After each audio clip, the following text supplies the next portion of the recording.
Salam inovasi. Saya Edi Musafak, guru sosiologi di SMA N1 Angkinten Sumeneb. Dalam kesempatan ini, saya akan sharing tentang pendekatan pembelajaran yang memancing atau memberikan stimulus pada siswa agar siswa terangsang untuk berpikir kritis, dinamis, dan inovatif.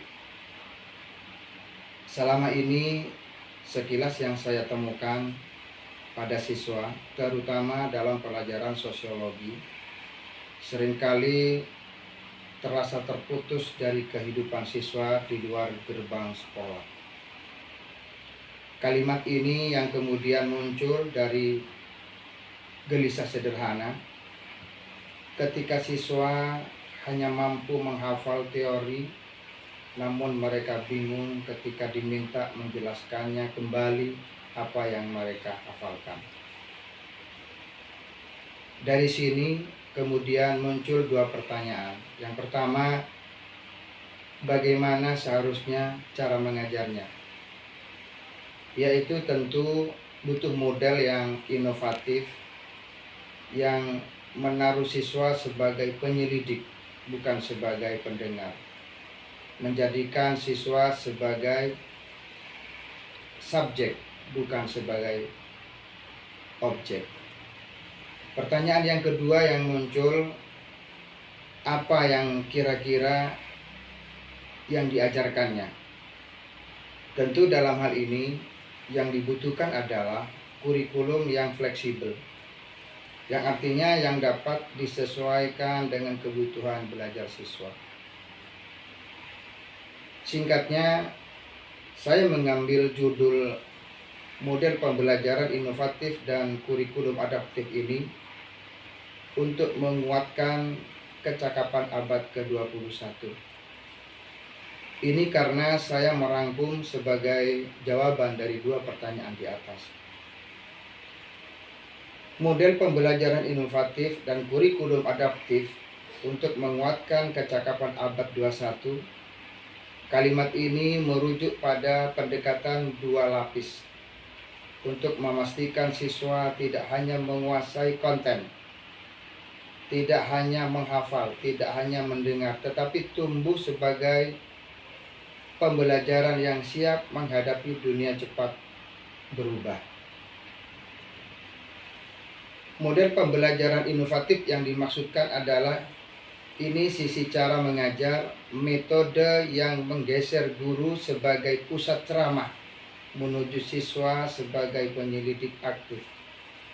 Contohnya, project based learning, murid menjawab masalah nyata, lalu membuat prototipe, presentasi, dan yang kedua, bertanya, mengkritisi, bukan menghafal. Yang ketiga, integrasi data, teknologi ringan, wawancara via HP, visualisasi sederhana. Intinya, belajar lewat melakukan, berkolaborasi, dan merefleksikan, bukan lewat mendengarkan pasif. Berpikir kritis, kreatif, kolaborasi, komunikasi dipraktekkan dalam kesehariannya. Lapis yang kedua dari judul yang saya masukkan di sini adalah kurikulum adaptif. Ini sisi desain isi. Kurikulum dipandang sebagai kerangka lentur, bukan daftar materi mati. Ciri-cirinya, blok tematik yang tiap semester bisa diganti sesuai isu aktual. Misal, media sosial, perubahan iklim, ekonomi platform. Pemetaan kompetensi abad ke-21 yang diaudit rutin. Jika dikolaborasi kurang terlihat, guru menambah tugas kelompok.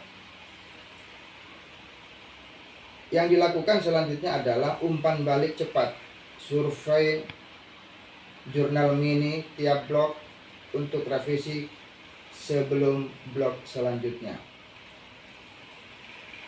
Berikutnya tentang menguatkan kecakapan abad ke-21.